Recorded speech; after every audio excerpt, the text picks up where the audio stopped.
Oh, I see that participant numbers are growing. That's excellent. Hi, everyone. Thank you for joining us today from all around the world and for your interest in the work of the IFoA Foundation. It's lovely to speak with you all. And a special welcome to all the partners, supporters, and beneficiaries of the IFoA Foundation that are with us today. Our aim in today's session is to launch the Aspiring Actuaries Mentoring Program and to show you how you can get involved by applying and or donating. This is the first of 3 fireside chats forming part of the Aspiring Actuaries Mentoring Program. And we'd love to see you at the January session, also open, and the July one as well. The theme of today's chat, so this is the opening session, the theme of today's chat is community, communication, and connection. And I have wonderful guests joining me. I think you can probably see them on the screen at the moment, but I will introduce them as we go. And we'd love for you, please, to add your questions to the Q&A as we proceed. So we've set it up so that you can see what others have asked, and you can also upvote if there's specific questions you'd like us to focus more on. I'll try to weave the questions into the conversation as we go, and if we don't get to them all today, we will, through the foundation, respond to them separately. 3 guests, which I'll introduce as we go, as I mentioned.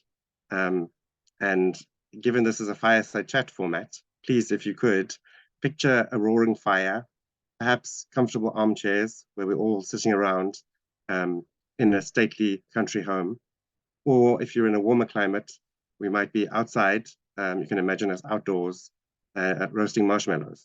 So I hope you picture that in your minds. That's what we're trying to aim at with the fireside chat today. Some short background on me. I'm Bradley Shearer. I'm an actuary and a chartered financial analyst, and I'm the chair of this conversation.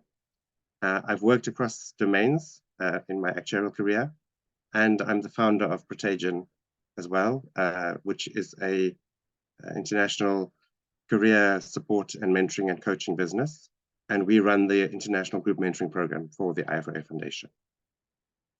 So our first guest is Greg Solomon. He is one of Protagion's professional mentors, and he runs one of the group sessions for the program's mentees, including guidance on communication and storytelling. He's joining us from Hong Kong.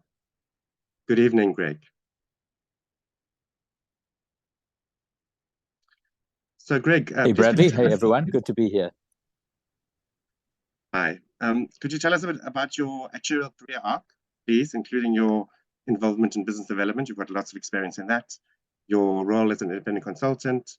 You've been very involved in reinsurance for many years and some working parties on that front, and even wrote a paper on that. So if you could tell us a bit about your actuarial career arc, please. Thanks, Greg. Certainly, thanks. And welcome to everyone who's dialed in from around the world. I mean, this shows a great interest in the work of the foundation. My career, I started off, I was born in Johannesburg, South Africa. And so I started off working in Johannesburg in the reinsurance business. It started off in a very technical role, but I started spending more and more time with clients. So the scope of my work started to expand. I had an opportunity to move to Swiss Re's London office, where I spent a number of years. I also got to spend some time in the Israel office. It was less than a year there, but that was also a very interesting project. And then I moved to Hong Kong, where I've been here for over a decade. And just a huge amount of travel that I was doing both in London and since moving to Hong Kong. That was in reinsurance. I then moved to a reinsurance broker where I set up the Asia division, which was an extremely interesting project to be setting up a business. And then I moved to a smaller reinsurer, again with the idea of growing the business. I quite enjoyed the idea of growing something. And then it was just a natural step getting to a smaller and smaller organization. So I moved to an organization of one, which was basically my own consultancy, which I call Eigengray. And I've been running that for the last 3 years. Most of my work is actuarial work, specializing in reinsurance, capital management, risk management, health and wellness, and so on. But some of my portfolio has expanded a little bit into the non-traditional space. I now do advisory work and advisory boards chair advisory boards outside the insurance space for sales training organizations, regulatory technology, health tech, and so on. So that's a very interesting alternative area for actuarial science. Most of my career, Bradley, as you said, has been in reinsurance. I have been chairing the Institute and Faculty of Actuaries Reinsurance Working Party for some years now. We produced a big paper a year or two ago about optimizing reinsurance. We're working on another research paper at the moment, which will come out probably the start of next year. And yeah, great to be working with the foundation. Very, very interesting work and with amazing aspirations. So yeah, that's me. Great, thank you, Greg. Touching on a little bit of the thing you mentioned towards the end there, given that background and the variety of things you've been involved in and the markets you've worked in and your experience in Asia, why are you a professional mentor with Protegion? And why did you want to be part of the pilot program that we ran earlier in 2023? I think I've been lucky that I've had a number of very good bosses over the year, and I know how personally I have developed from those bosses and then built up relationships with other people who weren't my bosses as well. And I've learned a lot over the years from people. And a lot of actuaries start off in quite technical roles, where I would say the vast majority of my career has been more client-facing. Business development, responsibility for P&L, and so on. So it's been something that I'm aware that a lot of actuaries just do not have that experience. And I look back and I think, well, if I understood some of these people skills side of things earlier in my career, that would have made a big difference. And I think I think we know already that there's a big difference between what you learn at school, what you learn at university, what you learn through the institute and faculty exams, and then what you actually learn when you're working in the real world. And I think there is a slightly different style for how we answer exams and how we do how we do exam questions compared to what we do in the real world when we have clients and bosses and partners and collaboration.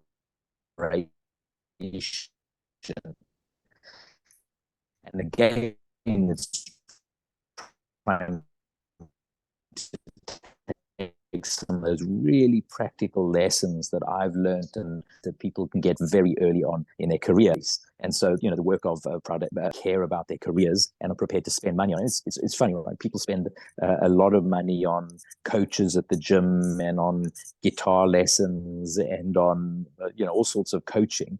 And then it comes to their career where We seem to have lost Greg. This is one of the natures of live sessions across countries. Okay, hopefully Greg will rejoin us. I'm going to introduce the second of our guests, Masimba Zata, who is here with us in his capacity as an IFoA trustee. He's also a member of IFoA Council as well. And he grew up in Zimbabwe and studied and works in the UK. So British Zimbabwean, I suppose. And Masimba, I think you've just been appointed very recently as chair of the foundation as well. I have indeed, yes. Great. Congratulations. Thank you. Thank you. So thank you for joining us today, Masimba.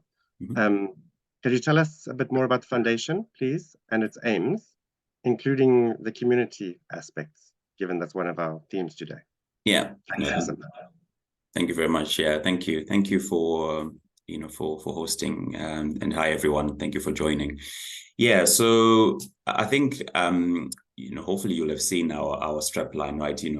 Actuaries supporting others. I think that's the key for us. It's providing a vehicle for actuaries to uplift and empower others. Okay, and this is specifically in the actuarial space. So whether that's supporting through hardship, grants, in financially, or prizes, or financial literacy within schools, or as we're doing now, mentoring. Okay, you know, so giving actuaries an opportunity to learn and for them to essentially grow in that early part of their career, to sort of become better and better equipped, and really in line with what Greg has been talking about, you know, developing those skills which might not necessarily be found in the classroom. And, you know, what I term soft skills, which I resonate with quite a lot, because I was a very good student in the classroom,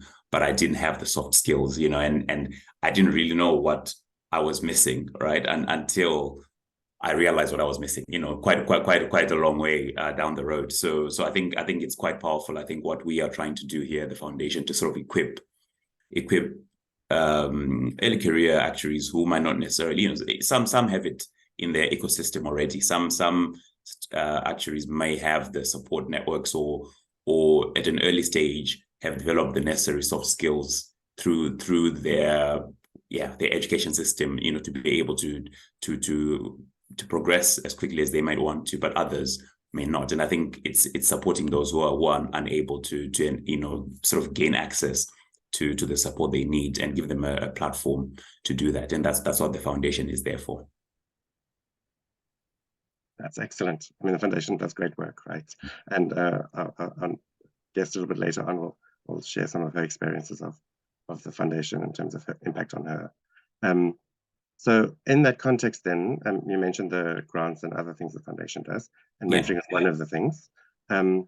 Why does the foundation offer mentoring to beneficiaries? And in the context of mentoring, why do you think group formats are helpful? Yeah, no, I think, I mean, I've already alluded to the point around you know, giving an opportunity to early career actuaries who need mentoring. So, you know, we did this, and you talked about the pilot program. You know, we started doing this a year ago, and we were overwhelmed by the response we received. Really, you know, we had, I think, 10 applicants for every place that we had on our mentoring program. So it just made us realize that there was a strong demand out there for people who wanted to get mentoring, and that was really encouraging to see, because again, when you start out with these sort of programs, you know there's a need. You don't know how big it is, but there's actually quite a great need for mentoring early career actuaries. So that's one aspect. The group format is very, very helpful, because it allows us to sort of really make it specific in the sort of actuarial space, to allow people to effectively form a network, a community, okay? Because a lot of the times, early career actuaries don't realize that what they're going through, others are going through as well. So it's sort of giving early career actuaries a platform to say, you know what, you can actually walk this journey together, create those networks, help build those communication skills within a group, and help people as a group to grow. And actually, when we do it as a group, it allows us to sort of reach a lot more people, okay? And hopefully that's kind of where the foundation's mentorship program complements others that are out there. You know, we have AMP, you know, the other sort of actuarial mentorship programs that are out there, which maybe specifically target individuals and one-to-one. And I think that's great, because then you know, the group aspect then complements that, and that's what we're doing at the foundation. Great, thank you, Masimba. I think it's a very good time to bring our third guest into the conversation, Esa Zya. Esa is a past mentee, so she's very well placed to share her experience of group mentoring. And hopefully, her experience will encourage more beneficiaries watching this to apply as well. So she's joining us from Zambia, and she graduated from Heriot-Watt in Scotland, as well as other universities in Africa. She's an IFoA student, so thank you for joining us today, Esa. Thank you very much, Bradley. My opening question for you, could you tell us more about your career path and why you applied for the group mentoring program, please? Okay, thank you, Bradley. Hi, everyone.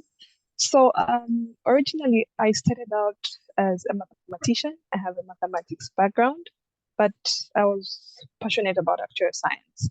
And in 2021, I got a privilege of getting my master's in actuarial science.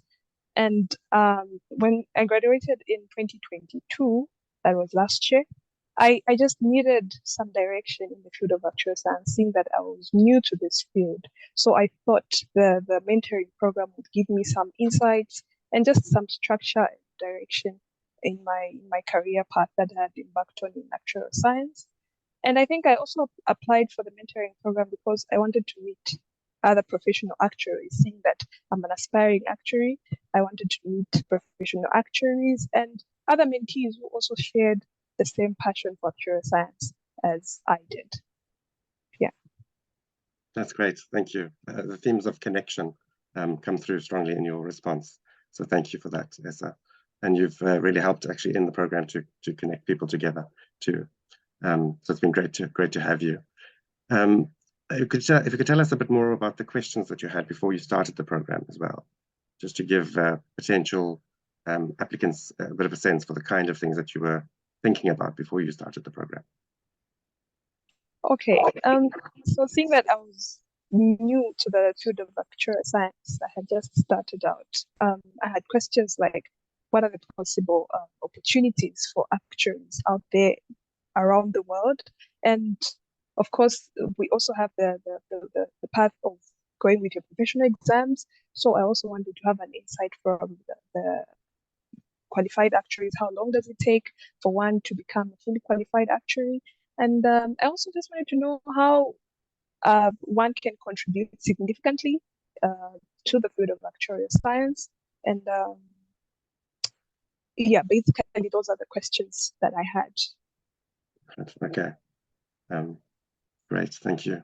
And if you think back on the program now, how would you describe the impact the program has had on you? And were your questions answered? Did you get what you were hoping to from participating? And would you recommend that other graduates apply for the 2023-24 program? I would highly recommend for others to apply. Really, the mentoring program has just answered most of the questions that I started out with. So I had a lot of enlightenment, incitement from the actuaries, professional actuaries that were mentoring us during the six months. It has brought, if I can say, it has brought some definition to my career and some structure to my path. And there are a lot of insights that I got that I am actually using right now.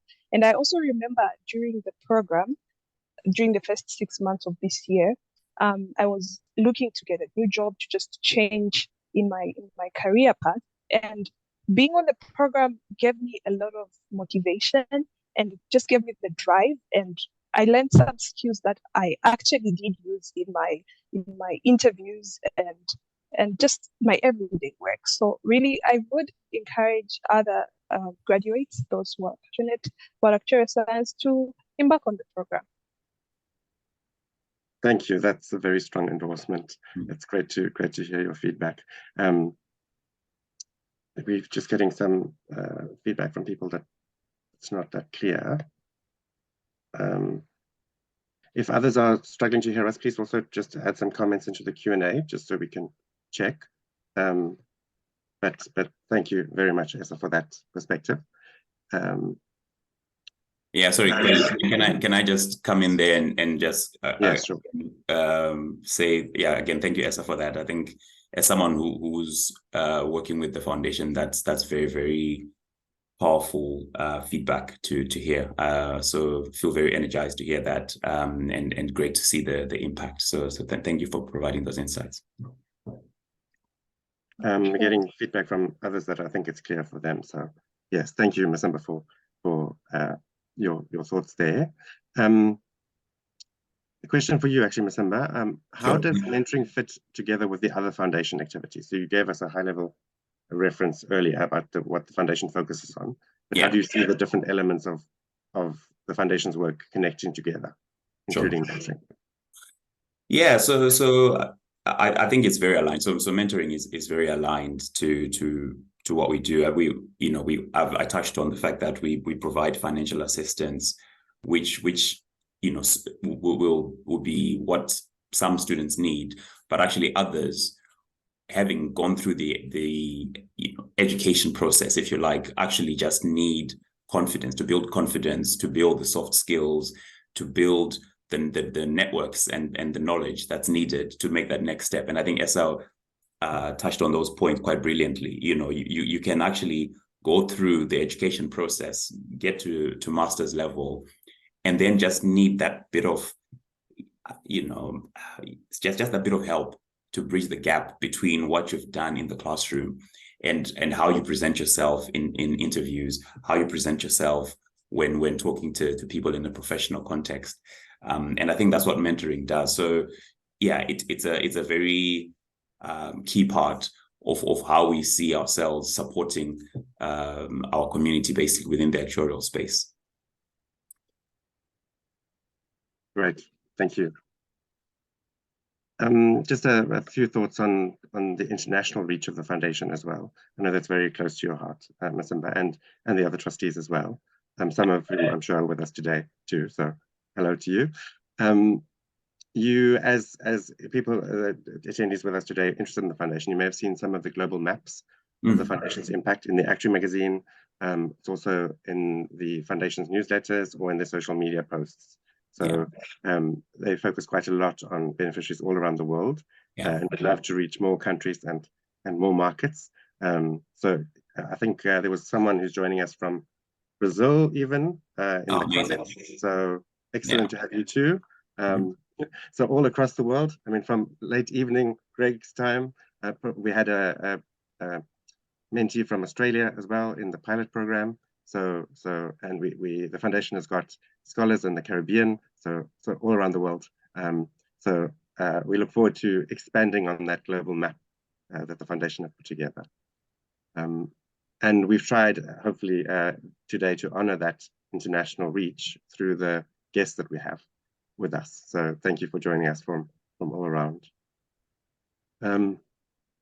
Great. Yes, on that, Bradley, can I just come in as well? I think that's again another key aspect which I feel the foundation complements what other bodies are doing in this space. We've got a very broad reach, and we're bringing actuaries across the world, basically, to support other actuaries across the world.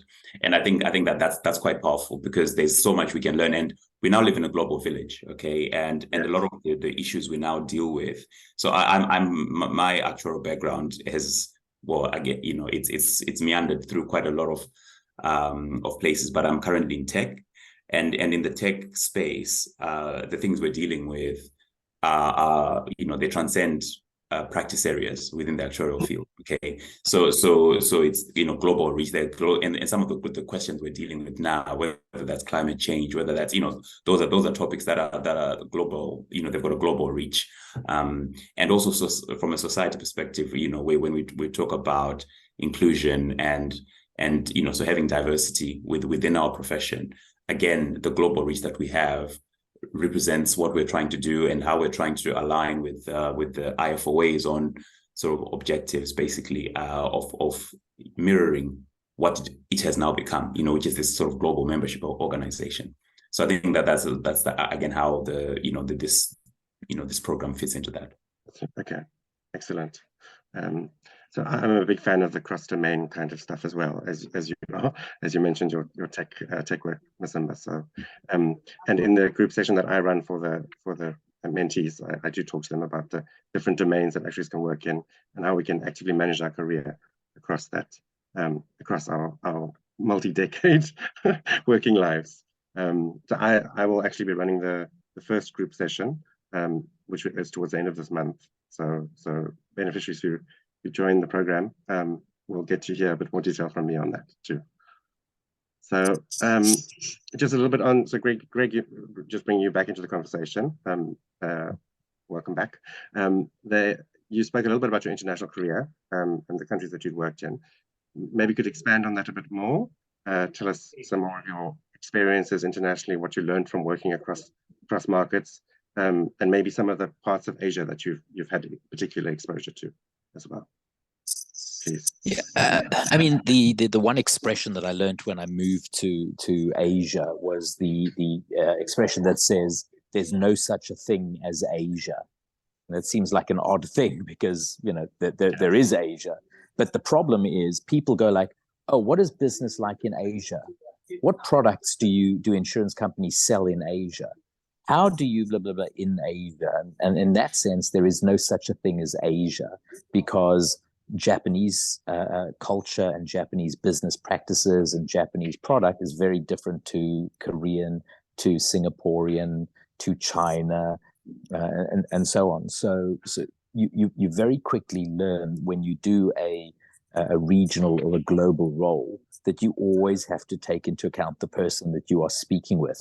Now, when we're doing exams and we're writing an exam, we learn to write very bland, very vanilla, right? You write your communications to get pass marks in the exam.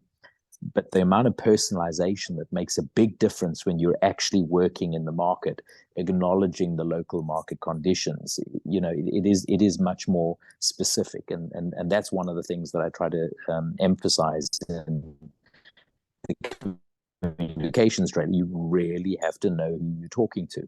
And when you communicate, and when we start communicating, you know, I'm originally in South Africa and then started dealing with people in Europe and Asia and so on. You know, this, as a starting point, you always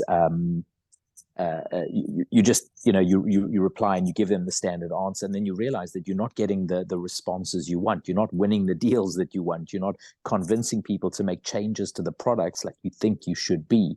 And it's then when you start to personalize, and then you start to understand, well, what are their needs because of their personal agenda, because of their culture, because of their boss's own preferences. And when you start to bring all those influence to the equation, you realize why they're not changing, and you realize why you personally are failing to communicate what needs to be communicated. So I think that's a really important lesson that I get from working internationally. I mean, I don't even know how many countries I've done business in, dozens. There's a lot of countries that I've done business with, and that's the important thing. And there will be some countries where you sit in a meeting and they say, oh, we should do this, and they're not, yep, that's really, really good. And then you leave the meeting and you're like, well, that was a fantastic meeting. And the translator goes, well, that didn't go very well. It's like, what are you talking about? They agreed with me. Like, yeah, but in this country, we don't want to disrespect you. You've flown in from another country, so we agree with everything you say. But the words were basically telling me that that there is no deal happening. So that's fantastic. I mean, I've loved communicating with different people in different levels, and that's you know, that's one example of what you pick up internationally. Maybe pause there and see if you want to refine any other angles. Yeah, that's great. Thank you, Greg. So things like nonverbal communication in there, you picked up on the cultural differences as well. You know, checking whether your message is landing. Yeah, a whole lot of, and obviously you go into much more detail on this stuff in the session that you run for the mentees as well. Yeah. So thanks. Yeah. And just to make a quick comment, I mean, I think one of the things with actuaries is we start off at school and then we decide, oh, I'm good at maths, I'm going to become an actuary. And then a lot of the work that we do while we're at university is mathematical in those earlier subjects. But when it comes down to qualifying as an exam, as an actuary through those final exams, you're doing essay questions, you know, much longer written reports. And the problem, and this is again a fundamental skill that actuaries are really poor at. You know, you're answering a mathematical question. You go, well, if A equals this, and then we assume, and therefore we derive, and then you do a page and a half of calculations. You go, therefore X equals 7. The rate of return on this project from time zero onwards is 7%. You know, you finish it and you underline the answer, put a little arrow, and you're really, really pleased. And that's perfect. That's how you pass your exam. Then you're sitting in a meeting with your client and they ask you a question. You go, well, if you do this, and then you assume that, and everything like this. And then sort of 15 minutes later, everyone is passed out in their chairs. They're nodding away. There's this big string of drool coming out of their mouth because they've fallen asleep and you haven't even got to the answer yet. And so one of the things you need to realize in the real world, you have to communicate the end point. What is the final message? They ask you a question, give them the answer. If they like the answer, and that's what the answer was that they were expecting, then they go, okay, good, let's move on now. and then they move on. You don't have to drag them through the gravel, making them understand all your assumptions. Just give them the answer. And if they go like, well, that's a little bit odd, I didn't expect that. Now you can start to go into, I assume this and everything, but now we've got it. And so that's, I think, one of the, I've had a lot of actual students and junior actuaries working for me over the years. And I would say that's one of the biggest problems. They start off with their assumptions and their explanations, and really give the message, and then go work your way through and explain why that message is super important. So again, these are the things that we discuss in the communications module: how to communicate with real people and not examiners. Because by the time we get to the real world, we are just used to dealing with examiners and doing very well in exams, but wondering why we get absolutely no traction in the business world. Yeah, sorry, just to come in on that, Greg, I'm fully supportive of that. And to give a real world example that I think I read in an actuarial textbook or something, but I think they said if you take your car to the garage and someone is servicing it, they will tell you go back in, they'll say, madam or sir, you need new brakes. That's what they'll tell you. You need new brakes. They're not going to explain, your I don't know, your pedal is connected to X and it's connected to Y, and then this is how it transmits, and then your brake fluid does this and does that, and as a result your discs have done this. They'll just say you need new brakes. And I thought that's quite powerful, right? I don't need to understand how the mechanism of the brakes in a car work.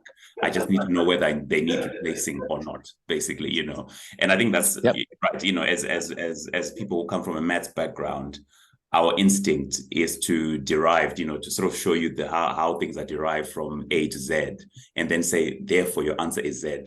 But what if I don't want to know what's, I want to know whether Z is of use to me from a business perspective or not, right?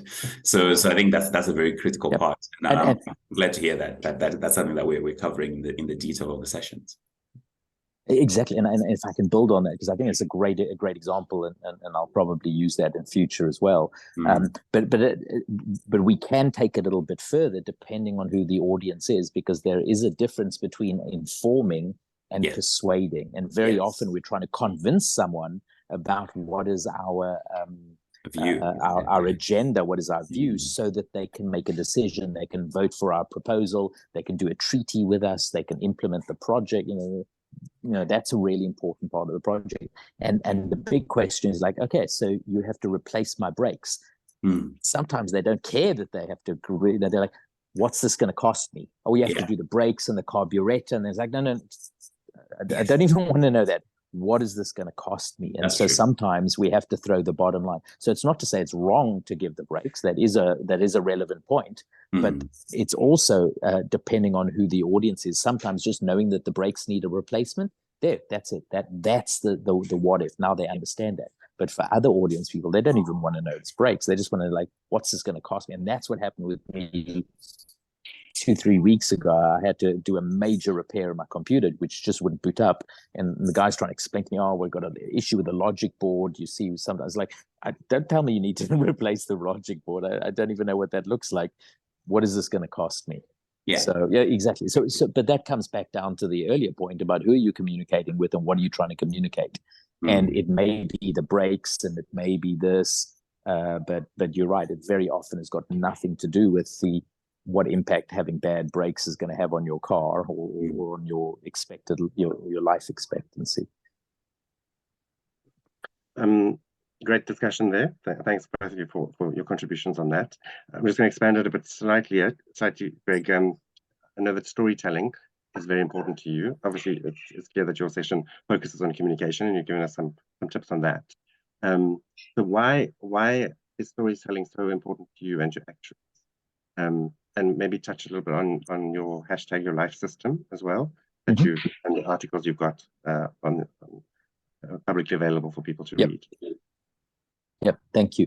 I guess I believe that storytelling is fundamental to how the human brain works, because as we were developing from Homo sapiens and starting to build up like that, that's how we taught people how to do things, which plants to eat, passing on the culture is all done through stories. So I genuinely believe our brains are hardwired for stories, which is why we love movies. And there's something called the hero's journey.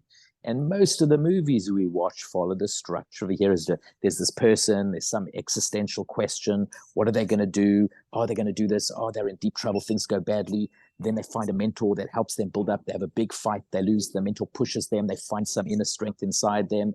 They have another fight and they win. And that's Star Wars and Harry Potter and E.T. the Extraterrestrial and Lord of the Rings. And they all follow that structure, which just shows how fundamental storytelling is to us. But one of the things that I discovered over the years is, because I was constantly meeting with clients, that was my job. There were a lot of questions that came up, a lot of objections that came up, where I realized there's some fundamental idea that people don't understand. And so I found myself telling little stories, and I found that was a very effective way of communicating, like Masimba, you just did with the breaks, right? I mean, that was a simple story, but people will remember that more easily than a sort of technical message. And so stories are a wonderful way, and they're easy to remember, and you can pass that on. And I found not only was I very effective in using stories, because stories work, but I also found that there were a number of stories that I just kept using over and over again. And so one of the things that I started documenting during COVID, because I was no longer spending my life on airplanes, I could sit down and spend some spare time writing. And I started putting together a collection of basic ideas, and you can find that there are over 50 chapters already, and it's at #yourlife.com.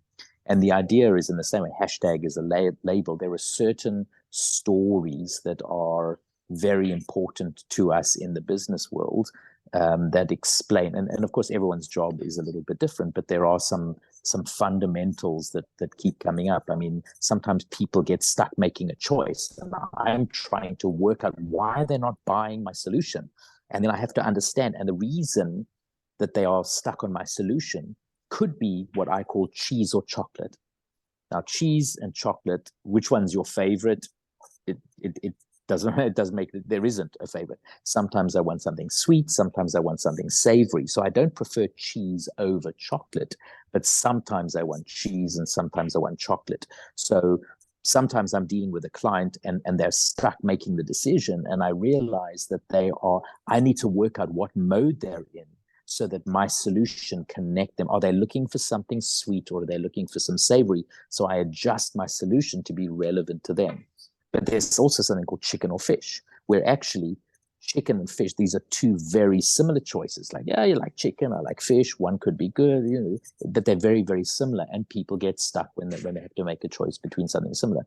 So if my solution is very similar to one of my competitive solution, the client is facing a chicken or fish scenario.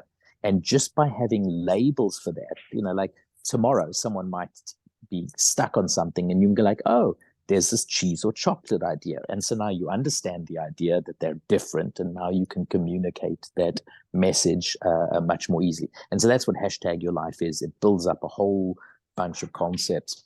And for the purpose of explaining how to communicate, one of the stories is called Animal, Mammal, Camel. And it's a game that you play with kids, right? And when the kids are really young, just like, they can win a game if they can tell, is this thing an animal, or is it an object, or is it a plant? Like, well done. But as they get older, it's a little bit clever. Okay, yes, it's an animal, but is it a mammal? Is it a fish? Is it a reptile? Is it a bird? Then you get to, and then a little bit further, it's at a detailed level. What is it? Oh, well, is it a camel? Is it a horse? Is it a donkey? You're zooming in. And so this animal, mammal, camel idea teaches you how to communicate. Every major report, even in fact short emails, should reflect this concept of animal, mammal, camel. What is the big picture? Tell them in one sentence, what are you trying to communicate? Then, like then you can take, okay, now explain exactly the same idea, but take one paragraph, but you get into a little bit more around the principle. and then you go into the details. So that comes back to the thing, give them the headline first. But it's not like some people need to be spoken to in animal, some mammals, some camels. That's not it. It's your major communication. Start off with a key. What is the key? That's your, what we call animal. And then give them the structure, which is your mammal, and then give them the details. And of course, they can cut you off if they understand. But that's, you know, those are the important things. So as Bradley, you know, that's around the hashtag Your Life system, which is around storytelling. And we need to learn how to tell stories, because everyone thinks, well, I'm a technical actuary, I don't need to sell. Rubbish. I mean, that's absolute nonsense. You have to convince people to join your project. You have to convince your boss to give you a promotion. You get interviewed, and you have to convince the interviewer to hire you for the job. You have to convince someone to choose you to get into the foundation. You know, like we're always selling. And as soon as we acknowledge that, we can get good at it. As long as we're in denial and think, well, if I give them a long list of pros about, you know, pros and cons, right? This is why they should hire me. Well, they've got a long list of pros. They're not going to hire you because you've given them a long list of advantages of hiring you. They're going to hire you because you tell a really convincing story that engaged them, that they didn't want you to stop talking because, oh, that was interesting. Like, tell me more. How did that resolve? How did you solve that problem? That's how you get into people's minds and into their hearts. So we have to sell. Everything is selling. And stories are just hands down the most effective way of doing that. So we'll talk about what makes a good structure for stories. We'll talk about how to tell stories. We'll tell about, well, like, what are the warning signs for boring stories, all of those things. I mean, that's really fundamental, because no matter how good you are technically, if you cannot convince people that your idea is fantastic, you have hit the end of the road. You will never get a chance to share this amazing idea with anyone. And we had a question from Ronald just about the site name. That's with #yourlife.com. I think we've put the link in the chat as well, but just for people watching on the recording, you won't be able to see the questions. So #yourlife.com. Thank you. Esa, thank you, Greg. Esa, you've heard a lot of the detail behind this, obviously, as part of the program, especially the animal, mammal, camel concept. Could you tell us a bit more about your thoughts on it and how it's impacted your communication, and the contribution of it, I suppose, to the outcomes of the program for you, please? Okay. So that's one technique that has really stuck with me. That's the animal, mammal, camel technique. Till date, I still use it, especially with my work.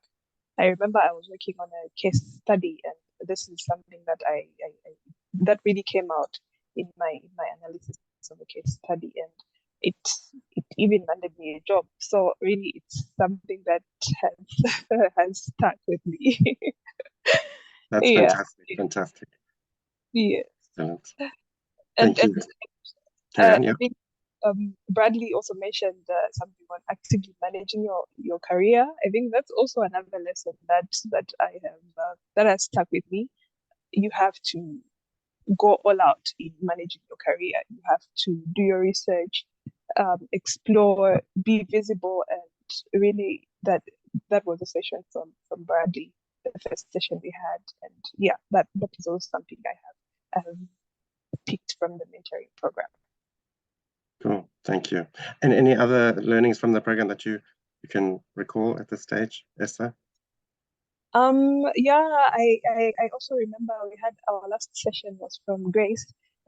Grace was talking mainly on values and purpose, on how to align your career with your values and purpose, and that makes your career easy. You'll be able to answer most questions if you are aligned with your values and purpose. At whatever point in your career that you reach, you'll be able to make a decision based on the values and purpose. So yeah, I think that's also another session that was very helpful and quite insightful. Thank you. I mean, thank you so much for your active participation. One of your suggestions that you'd given us was to create certificates of participation for the people who took part actively. So as you know, we implemented that. So thank you for your feedback and regular involvement, and also for taking part today with us, Esa. It's great to hear from people who've been impacted by the foundation and the program. Thank you. Just a reminder to people to please add your questions into the Q&A, if there's stuff you'd like us to pose to Masimba or Greg or Esa, just to hear your perspectives. It might be useful just to give you a bit of an update on timeline, so how you can, how the program will work. So if you do apply to the program and you fill in the application process, and if you are selected by the trustees, the program obviously officially starts today because of this session. But the first group session, as I mentioned, I will run that towards the end of October. And then we will have sessions, a mixture of group sessions, which are larger group discussions for that connection and community, including some LinkedIn groups that we set up, and squad sessions, which are smaller groups, so that you can engage with different mentors and coaches over the program. And that will take place over the next 9 months or so. We won't have a session in April, so you'll be able to focus on your actuarial exams, which are very important, as the students know. And then the final session that we have will be one of these fireside chat discussions in July. So the program basically runs from October to July. And if you do apply and if you're successful, you will hear from us later this month, or from the foundation later this month. The applications themselves close at the end of this weekend, right? So they've been open for a week or so already, but we're expecting that more people will apply after today's session. So you have a few more days until the end of the weekend to get your applications in. There's some questions that have come through. I think one of them has been answered. Just having a look.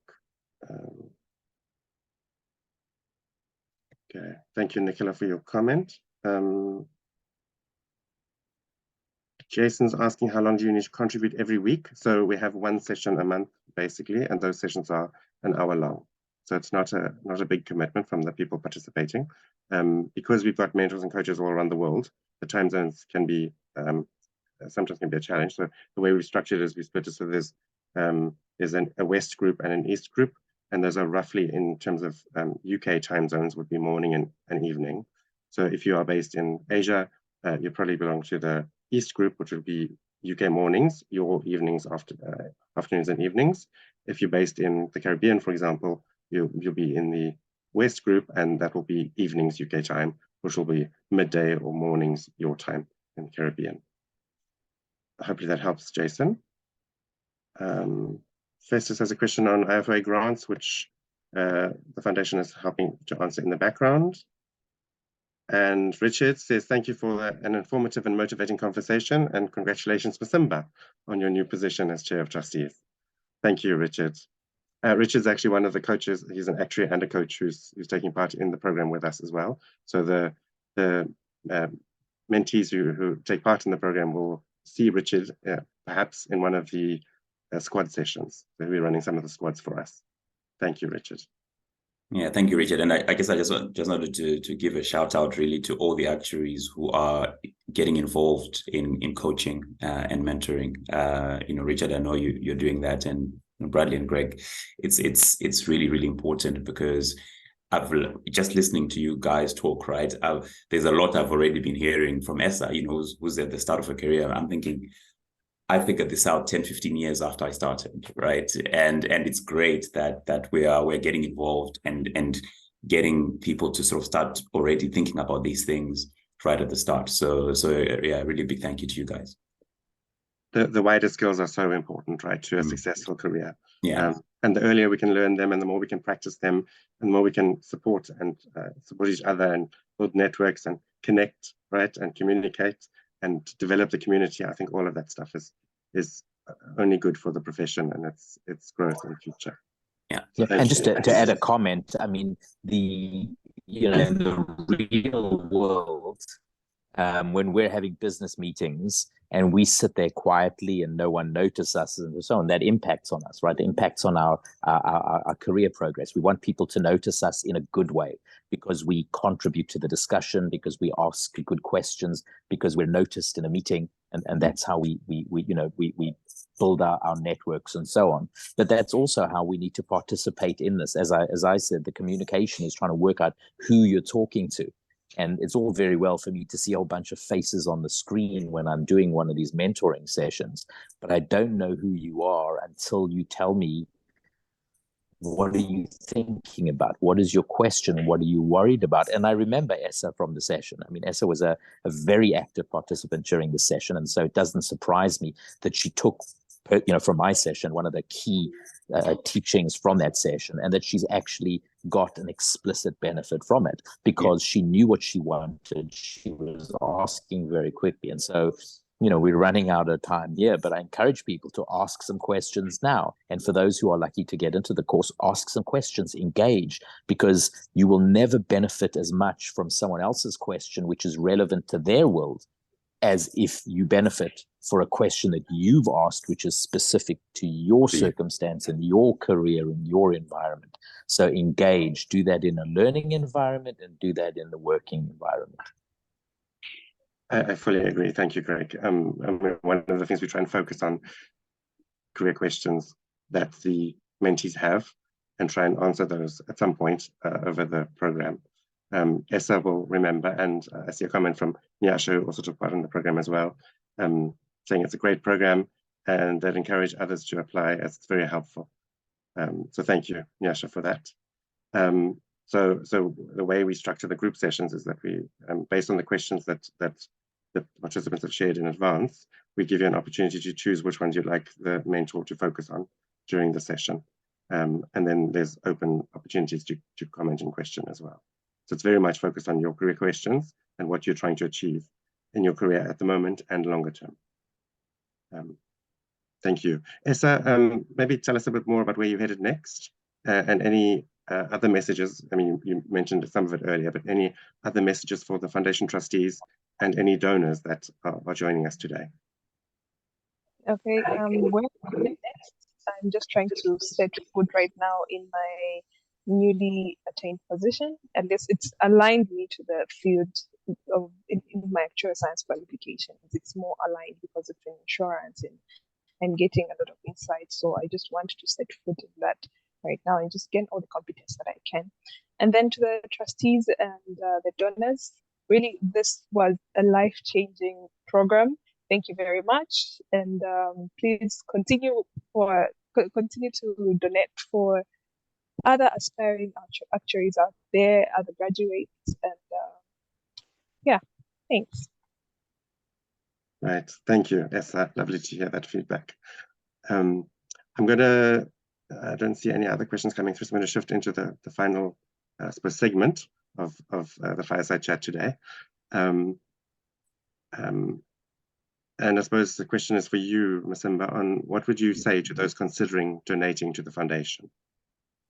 Yeah, I mean, please donate. As you heard from Esa, the impact that your donation has is really, really powerful. It's really positive. It costs £250 to get someone through the mentoring program start to end, but there's no amount too small to donate, basically, because every pound will go towards supporting the mentorship program.